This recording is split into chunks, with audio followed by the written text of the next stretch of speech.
Greetings, salutations, respect, and love. I am Scott, and today in the Prog Corner, we are going to be investigating this sophomore album from Radiohead spin-off band The Smile. They're not really just a spin-off band, they're kind of their own thing. It's Tom York and Johnny Greenwood from Radiohead, and a cat named Tom Skinner on drums, which is a great name for a drummer, right? Hitting them skins. He's from a band called Sons of Kemet, which apparently are like a funk, jazz, rock kind of thing.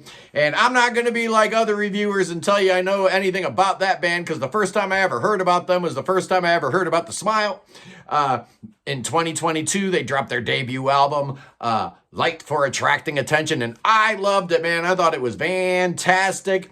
I thought it kind of carried on from what Radiohead was doing with a moon-shaped pool, but just getting a little more experimental, a little looser, a little jazzier, maybe a little proggier. I don't know. That album was produced by, of course, Nigel Godrich, who's produced all the Radiohead albums, with artwork by Stanley Donwood, and the album hit number 5 in the UK, number 19 in the US.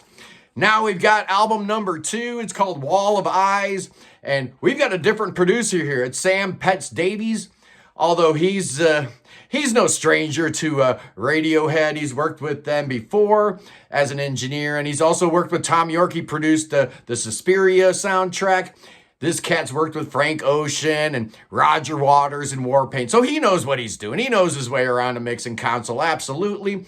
And of course, you've got Stanley Donwood's artwork, who's done all the Radiohead covers and both of the Smile covers, both of which are great, I gotta say, on XL Records. This is a shorter album than its predecessor, and I do appreciate that, but it is a little less immediate, takes a little getting into, and we're going to talk about why that might be. It's a little dour, it's a little slow, and, kind of got to be in the right mood to listen to this music for sure. But one thing is for absolutely sure, every single thing on this record is intentional. Johnny Greenwood, Tom York, they're like architects of greatness.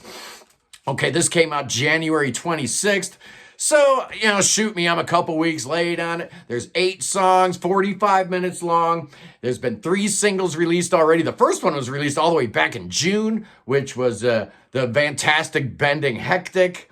Wall of Eyes came out in November, and then earlier this year, A Friend of a Friend came out. The last 2 were actually videos directed by the great Paul Thomas Anderson. I'm a big fan of his. I love his movies, Licorice Pizza and all that stuff. So, what's this album all about? Well, it starts with the first single, Wall of Eyes. No, it wasn't the first single. It was the second single. And it's just a weird opening track, man. It starts with the nylon string, and we're just strumming. I think I just wandered onto a Jack Johnson concert or something, man. It sounds breezy, like we're on a beach somewhere, kind of a samba vibe and 5/4 time. I think we're in B flat here, but none of these songs are tuned to A440, so it's a little weird. I don't know why they did that.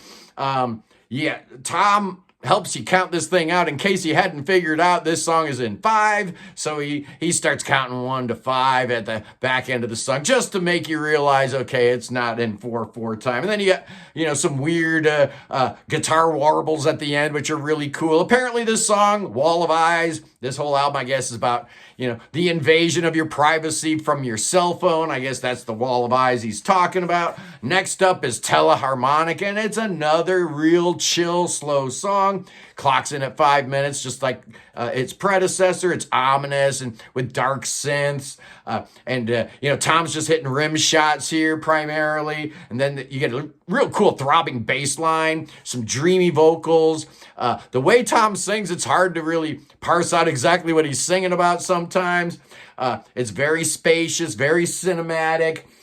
But every empty space is filled, like it's like listening to old U2 or something, how Brian Eno would, every single empty spot would put something in. A lot going on here. But the first two songs are sleepers, man. They're slow, they're quiet. So I'm questioning the song sequencing here. But you know what? The more I listen to it, the more I realize this is actually really smart. And I'm going to talk about why that is, because the third song, Read the Room, wow, what an amazing track, man. Such a cool guitar figure, creeps up in F sharp minor. Yeah, we're in 5/4 again. You're going to hear me say that a few more times. Such a great, cool song. And then the quiet sections come down and they're just gorgeous and beautiful.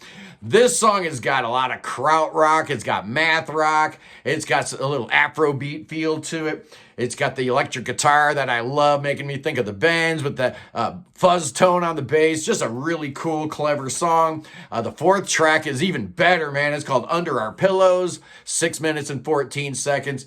Again, it starts with like a Afro pop kind of guitar figure in 5/8 with a lot of syncopated rhythms.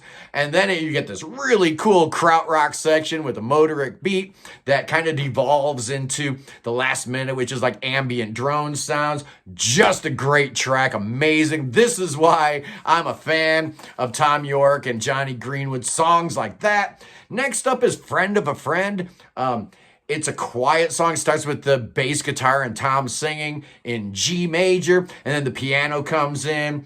Yeah, we're in 5/4 again, but the way they, play around with the rhythm, it actually sounds almost like a waltz. Pretty cool. A lot of subtle orchestration on this track, and honestly, throughout the whole album, courtesy Jonny. Really, really great. When that piano kicks in, floating around, it almost makes me think of the Pyramid Song from Amnesiac. When the ascending chords happen and then the strings come up. Almost sounds like A Day in a Life from the Beatles. This song is apparently about COVID money. All that money, where did it go? Yeah, a lot of that money went in the wrong hands. Absolutely. Next up is a song called I Quit. And it starts off with a toggle between G and F, and then they go to C minor. That's pretty much it harmonically for what's going on in this song. But the cool thing about this track is figure out what time signature it's in. It's in this weird floating realm that Radiohead loves to do where it's almost meterless, and it's just awesome. I love what they do. The bass line here is really slinky and cool. A lot of great atmospherics. This was a song I did not like at first, but the more I listen to this album, the more I realize it's a fantastic track, and it leads you right into the album highlight, longest song, and first single, Bending Hectic, 8 minutes long, and it's just amazing. Starts with this clean guitar, arpeggio, and we're going back and forth between B major and E major. And then Johnny's like bending, tuning his guitar all the way through this song, bending the notes up, bending them down while he's playing. It's really cool. I love the effect that it makes you feel like you're slipping and sliding, which I guess is what the car is doing on an Italian mountainside road. He's changing gears, he's hitting the brakes. The next thing you know, he's on a hairpin turn and he's going over the edge. He's going over the cliff edge. And this whole song is basically about that car crash, going over the edge, making you feel like, you're really on the edge of that Italian mountain.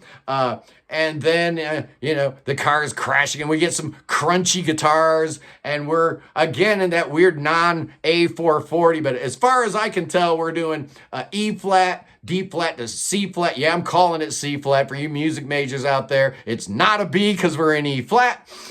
It's C flat, right? So it goes E flat, D flat, C flat, does that twice, and then it goes G flat, F flat. Again, F flat, it's not an E, man, because we're in E flat here.